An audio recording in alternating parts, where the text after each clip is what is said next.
आज रात 10 बजे के बाद कोई भी घर से बाहर नहीं निकलेगा।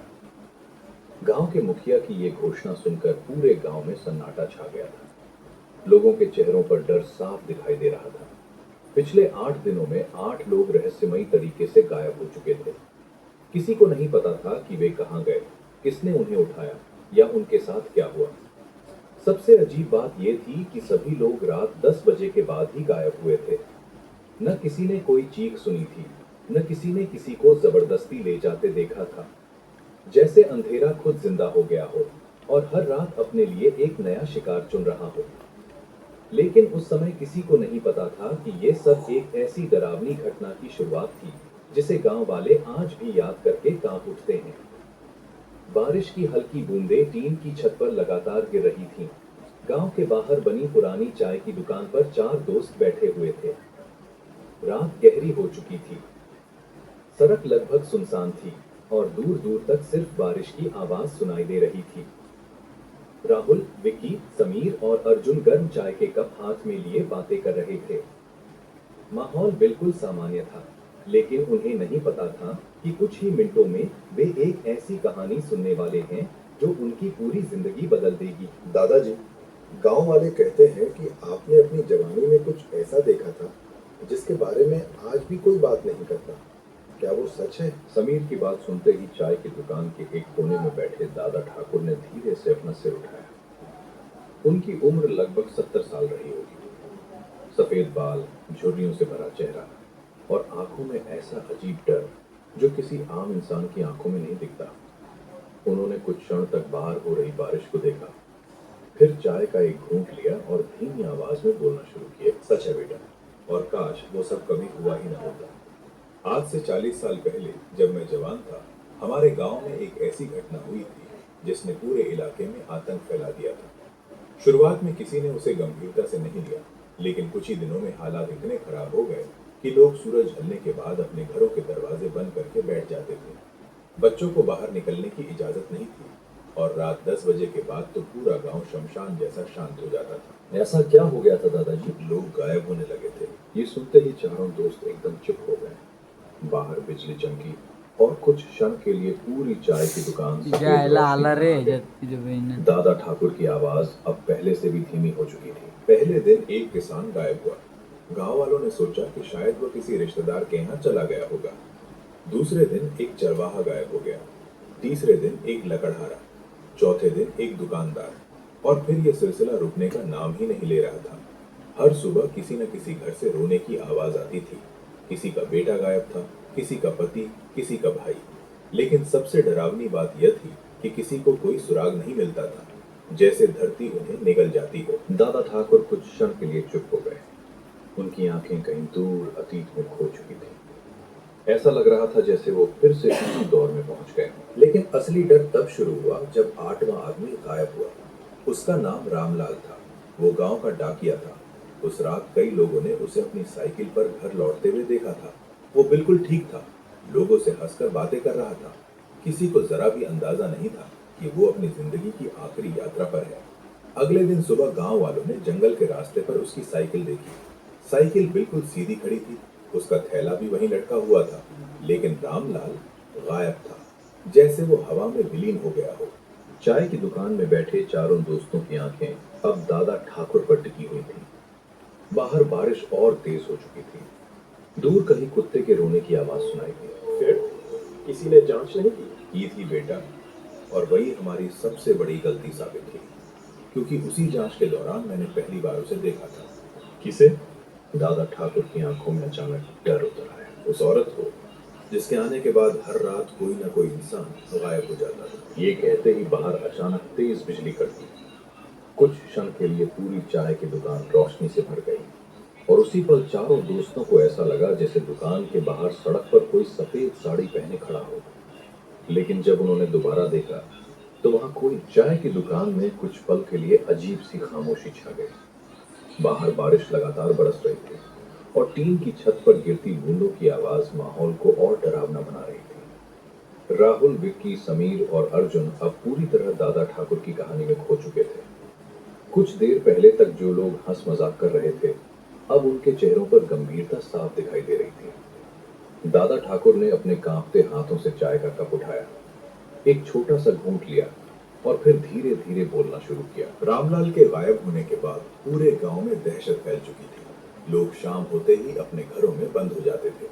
दरवाजों और खिड़कियों पर मोटे ताले लगाए जाते थे। यहाँ तक कि जिन लोगों को भूत प्रेत जैसी बातों पर विश्वास नहीं था, वे भी अब डरने लगे थे। लेकिन उस समय मैं जवान था। मुझे लगता था कि इन सब घटनाओं के पीछे कोई इंसान है। मुझे यकीन था कि अगर मैं हिम्मत करके सच्चाई का पीछा करूं तो रहस्य जरूर खुल जाएगा। दादा ठाकुर उस समय रघुवीर के नाम से जाने जाते थे। गांव के सबसे निडर युवकों में उनकी गिनती होती थी।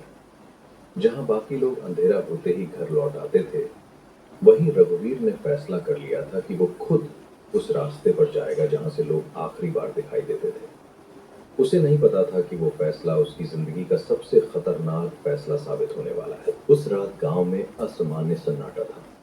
घड़ी में 9:30 बजे थे। दूर कहीं कुत्तों के भौंकने की आवाज आ रही थी। आसमान बादलों से भरा हुआ था और चांद दिखाई नहीं दे रहा था। रघुवीर चुपचाप गांव के बाहर पुराने बरगद के पास जाकर छिप गया। गांव के बुजुर्ग कहते थे कि वो बरगद सैकड़ों साल पुराना है और उसके आसपास रात में अजीब घटनाएं होती हैं। लेकिन रघुवीर ने कभी इन बातों पर विश्वास नहीं किया था। समय धीरे धीरे बीतता गया। घड़ी की सुइयां आगे बढ़ती रहीं। हवा पहले से ठंडी हो चुकी थी। अचानक रघुवीर को महसूस हुआ कि आसपास का माहौल बदल रहा है। कुछ देर पहले तक जो झींगुरों की आवाजें आ रही थीं, वे भी अचानक बंद हो गई। ऐसा लग रहा था जैसे पूरा जंगल किसी अनजान डर से चुप हो गया हो। और फिर घड़ी ने 10 बजने का संकेत दिया। जैसे ही घड़ी में 10 बजे तेज हवा चलने लगी। बरगद की शाखाएं जोर जोर से हिलने लगी। रघुवीर का दिल तेजी से धड़कने लगा। तभी उसकी नजर दूर जंगल की तरफ गई। अंधेरे के बीच कोई सफेद आकृति दिखाई दे रही थी। पहले उसे लगा कि शायद उसका भ्रम है, लेकिन कुछ सेकंड बाद वो आकृति साफ दिखाई देने लगी। वो एक औरत थी, सफेद साड़ी में, लंबे काले बालों के साथ, और वो बिल्कुल शांत खड़ी थी। कौन है वो? रघुवीर की सांसें तेज हो गई। उसने देखा कि वो औरत धीरे धीरे चलना शुरू कर रही है। उसके कदम बहुत धीमे थे। ऐसा लग रहा था जैसे वो जमीन पर नहीं चल रही बल्कि हवा में तैर रही हो। सबसे अजीब बात यह थी कि उसके आसपास का अंधेरा बाकी जगहों से ज्यादा गहरा दिखाई दे रहा था। कुछ पल तक रघुवीर वहीं खड़ा रहा। उसके मन में डर और जिज्ञासा दोनों थे। लेकिन आखिरकार उसने हिम्मत जुटाई और उस औरत का पीछा करने का फैसला किया। वो पेड़ों के पीछे छिपते हुए उसके पीछे पीछे चलने लगा। जंगल के अंदर जितना वो आगे बढ़ता जा रहा था, माहौल उतना ही अजीब होता जा रहा था। हवा में एक अजीब सी सड़ांध फैली हुई थी। ऐसा लग रहा था जैसे किसी पुरानी और भुला दी गई जगह की तरफ उसे खींचा जा रहा हो। करीब 10 मिनट तक पीछा करने के बाद वो औरत जंगल के उस हिस्से में पहुंची जहां गांव वाले कभी नहीं जाते थे। वहां पुराने खंडहर मौजूद थे, टूटे हुए मकान, जली हुई दीवारें और झाड़ियों से ढकी पगडंडियां। रघुवीर ने अपने जीवन में वो जगह पहले कभी नहीं देखी थी। तभी वो औरत अचानक रुक गई। रघुवीर का दिल मानो सीने से बाहर निकलने वाला था। उसने जल्दी से एक पेड़ के पीछे छिपकर खुद को संभाला। लेकिन अगले ही पल कुछ ऐसा हुआ जिसने उसके शरीर का खून जमा दिया। धीरे धीरे वो औरत उसकी तरफ मुड़ने लगी। रघुवीर ने पहली बार उसका चेहरा देखा, और वो चेहरा किसी इंसान का नहीं था। उसकी आंखें पूरी तरह काली थीं। चेहरे की त्वचा जगह जगह से जली हुई थी। होंठ फटे हुए थे और उसके चेहरे पर ऐसी मुस्कान थी जिसे देखकर किसी भी इंसान की रूह कांप जाए। लेकिन असली डर अभी बाकी था, क्योंकि उसी समय वो औरत मुस्कुराते हुए बोली, रघुवीर, तुम मेरा पीछा क्यों कर रहे हो? रघुवीर के पैरों तले जमीन खिसक गई। उसने कभी अपना नाम नहीं बताया था। वो उससे काफी दूर था, फिर भी उसे उसका नाम कैसे पता था? और तभी जंगल के अंधेरे में एक साथ कई लोगों की फुसफुसाहट गूंजने लगी, धीमी, डरावनी और दर्द से भरी। रघुवीर की आंखें फैल गईं, क्योंकि उन आवाजों में से एक आवाज रामलाल की थी। वही रामलाल जो 8 दिन पहले गायब हुआ था। रघुवीर को पहली बार एहसास हुआ कि यह मामला उसकी सोच से कहीं ज्यादा भयानक है, क्योंकि शायद गायब हुए लोग मरे नहीं थे, वे कहीं थे और मदद के लिए पुकार रहे। रामलाल की आवाज सुनते ही रघुवीर का पूरा शरीर कांप उठा। कुछ क्षणों के लिए उसे लगा कि शायद डर की वजह से उसका दिमाग भ्रम पैदा कर रहा है, लेकिन फिर वही आवाज दोबारा सुनाई दी, इस बार पहले से भी ज्यादा साफ। रघुवीर, हमें यहां से निकालो। ये आवाज किसी एक इंसान की नहीं थी।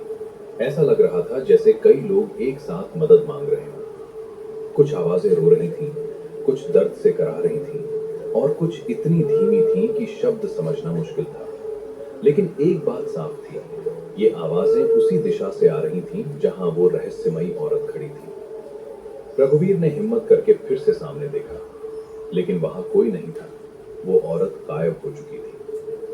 कुछ ही सेकंड पहले जो आकृति उसके सामने खड़ी थी, अब उसका नामो निशान तक नहीं था। चारों तरफ सिर्फ अंधेरा था, पुराने खंडहर थे और हवा की डरावनी सरसराहट थी। लेकिन आवाजें अब भी आ रही थीं और इस बार वे जंगल के और अंदर से आ रही थीं। डर के बावजूद रघुवीर ने वापस लौटने का फैसला नहीं किया।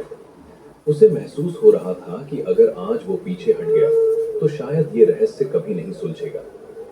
उसने एक जलती हुई लालटेन कसकर पकड़ी और उन आवाजों का पीछा करते हुए जंगल के अंदर बढ़ने लगा। जैसे जैसे वो आगे बढ़ रहा था, जंगल बदलता जा रहा था। पेड़ पहले से ज्यादा घने होते जा रहे थे, हवा और ठंडी हो रही थी और जमीन पर अजीब निशान दिखाई दे रहे थे। ऐसे निशान जैसे किसी भारी चीज को घसीट कर ले जाया गया हो। करीब 15 मिनट तक चलने के बाद रघुवीर एक खुली जगह पर पहुंचा। वहां पहुंचकर उसके कदम अपने आप रुक गए, क्योंकि उसके सामने एक पुराना कुआं था, बहुत पुराना, इतना पुराना कि उसकी ईंटें जगह जगह से टूट चुकी थीं। उस कुएं के चारों तरफ सूखे पेड़ खड़े थे और सबसे अजीब बात, कुएं के आसपास की जमीन पर कोई घास नहीं उगी थी, जैसे वहां वर्षों से कुछ अशुभ मौजूद हो। यही जगह है। रघुवीर धीरे धीरे कुएं के पास पहुंचा। उसके दिल की धड़कन अब इतनी तेज हो चुकी थी कि उसे खुद सुनाई दे रही थी। उसने लालटेन उठाकर कुएं के अंदर झांका। अंदर सिर्फ अंधेरा था, गहरा, अंतहीन और डरावना अंधेरा। तभी नीचे से एक हल्की सी आवाज आई, बचाओ। रघुवीर का शरीर सिहर उठा। वो आवाज कुएं के अंदर से आई थी और ये कोई भ्रम नहीं था। कौन है नीचे? कुछ क्षण तक कोई जवाब नहीं आया। फिर अचानक कई आवाजें एक साथ गूंज उठी। हमें बाहर निकालो, हमें यहां मत छोड़ो, वह आ रही है। रघुवीर के हाथ कांपने लगे। उसे लग रहा था कि ये गायब हुए लोगों की आवाजें हैं, लेकिन ये कैसे संभव था? अगर वे कुएं के अंदर थे तो इतने दिनों तक जिंदा कैसे रहे? उसी समय अचानक तेज हवा चली। रघुवीर की लालटेन बुझ गई और पूरा इलाका अंधेरे में डूब गया। कुछ सेकंड तक वो वहीं खड़ा रहा। फिर उसे अपने पीछे किसी के चलने की आवाज सुनाई दी, धीरे, बहुत धीरे, जैसे कोई नंगे पैर उसकी तरफ आ रहा हो। ठक ठक ठक। रघुवीर का गला सूख गया। उसने धीरे धीरे पीछे मुड़कर देखा और इस बार जो उसने देखा, उसे देखकर उसकी चीख निकलते निकलते रह गई। उसके सामने वही औरत खड़ी थी, लेकिन इस बार वह अकेली नहीं थी। उसके पीछे धुंध जैसी कई परछाइयां खड़ी थीं, कुछ आदमी, कुछ औरतें और कुछ बच्चे। रघुवीर ने ध्यान से देखा और उसका खून जम गया, क्योंकि उन परछाइयों में उसने रामलाल को पहचान लिया। फिर दूसरे गायब हुए लोगों को, फिर तीसरे को, फिर चौथे को। वे सभी वहां थे, लेकिन उनकी आंखों में जीवन नहीं था। वे बिना पलक झपकाए रघुवीर को देख रहे थे, जैसे उनकी आत्माएं किसी कैद में फंस गई हो। तुम सच जानना चाहते थे ना रघुवीर? उसकी आवाज इंसान जैसी नहीं थी। ऐसा लग रहा था जैसे कई लोग एक साथ बोल रहे हो। ये सब अब मेरे हैं और बहुत जल्द पूरा गांव मेरा होगा। अचानक उन सभी परछाइयों ने एक साथ रघुवीर की तरफ कदम बढ़ाना शुरू कर दिया। रघुवीर समझ गया कि अगर वह एक पल भी और रुका तो शायद कभी वापस नहीं लौट पाएगा। वो पूरी ताकत से गांव की तरफ भागा। पीछे से उसे वही हंसी सुनाई दे रही थी, एक ऐसी हंसी जो इंसान की नहीं हो सकती थी। उस रात रघुवीर किसी तरह अपनी जान बचाकर गांव पहुंच गया, लेकिन अगली सुबह उसे एक ऐसी बात पता चली जिसने उसके पैरों तले जमीन खिसका दी। क्योंकि गांव में एक और आदमी गायब हो चुका था और इस बार गायब होने वाला कोई आम आदमी नहीं था। वह गांव के मुखिया का इकलौता बेटा। सुबह होते ही पूरे गांव में कोहराम मच गया। मुखिया हरि नारायण का इकलौता बेटा मोहन रात में अपने घर से गायब हो चुका था। घर के सभी दरवाजे अंदर से बंद थे, खिड़कियां भी बंद थीं। किसी ने कोई आवाज नहीं सुनी थी। लेकिन जब सुबह मोहन की मां उसे जगाने उसके कमरे में गई तो वहां सिर्फ उसका बिस्तर था। मोहन गायब था। ये खबर पूरे गांव में आग की तरह फैल गई। अब तक लोग डर रहे थे, लेकिन इस घटना के बाद डर गुस्से और निराशा में बदलने लगा। कुछ लोग गांव छोड़ने की बात करने लगे। कुछ लोग इसे भगवान का प्रकोप मान रहे थे और कुछ लोगों को लगने लगा कि अब उनकी बारी भी कभी भी आ सकती है। अगर मेरा बेटा भी सुरक्षित नहीं रहा तो इस गांव में